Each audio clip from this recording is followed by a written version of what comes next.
Perkudara Bagong. kepiye Iki ngono kowe kepiye, Gong?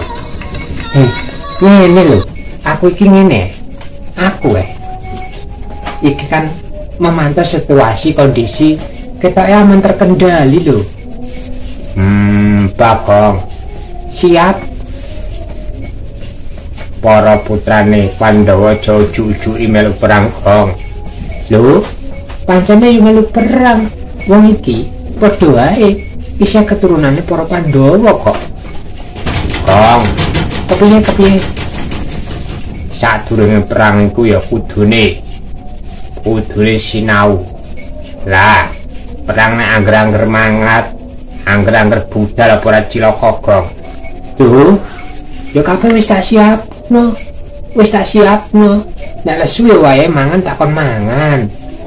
Bagong, nggih. Perang dudu merga lesu, dudu merga panganan tok, Gong. Lah kepiye? Kudune iso maca situasi, kondisi lan strategi, Gong. Ngono barang? Iya. Mula saka iku Antasena, Wisanggeni lan Abimayu. Nggih, Kanjeng Rama.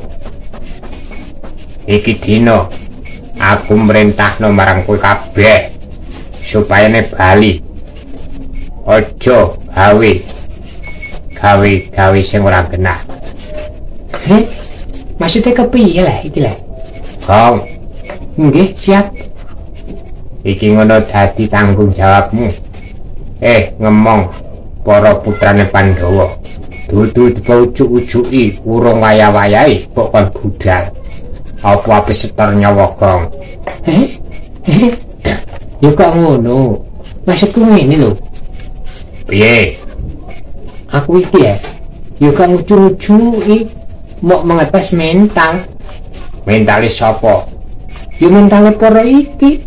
Para putrane para Pandhawa. Bagong. Kepiye? Jane iki mau piye lah, Gong?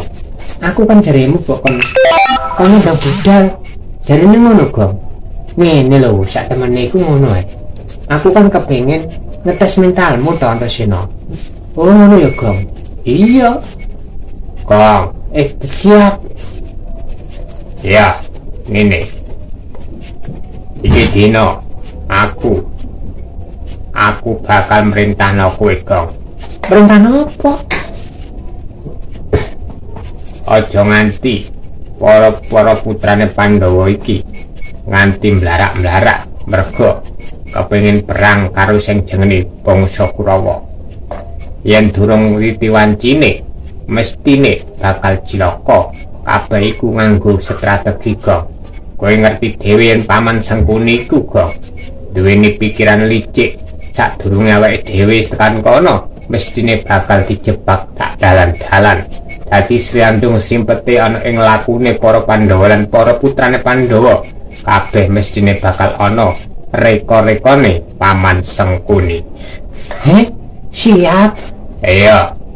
Mula saka iku sadurunge kedaden sing ora-ora, Gong, kabeh kudune sing disinaoni dhisik sadurunge mlaku sak dalan-dalan kudu sing ati-ati lan kudune disiapake. Siap. Aja siap-siap wae, Gong. Pancen ngono kok. Iya. Mula saka iku aku ora lila yen para putraku lan para ponakku iki sadurunge mampu mangkat budal ngadepi para Kurawa. Siap. Iya. Mula saka iku, Gong. Kepiye? Bali, dijak Bali urung wayahe perang karo sing jenenge bangsa Kurawa. Yen nganti Paman Sengkuni ngerti sadireka iso sandung nyrimpet oleh kumaku, iso nganti nglimbung tekan sak dalan-dalan, Gong. Siap. Iya, Bali. Bali ya Bali. Wong anjen ngono ae rek. Ayo Antasena, Wisanggeni lan Abimayu Bali. Wah, semprol kowe, Gong.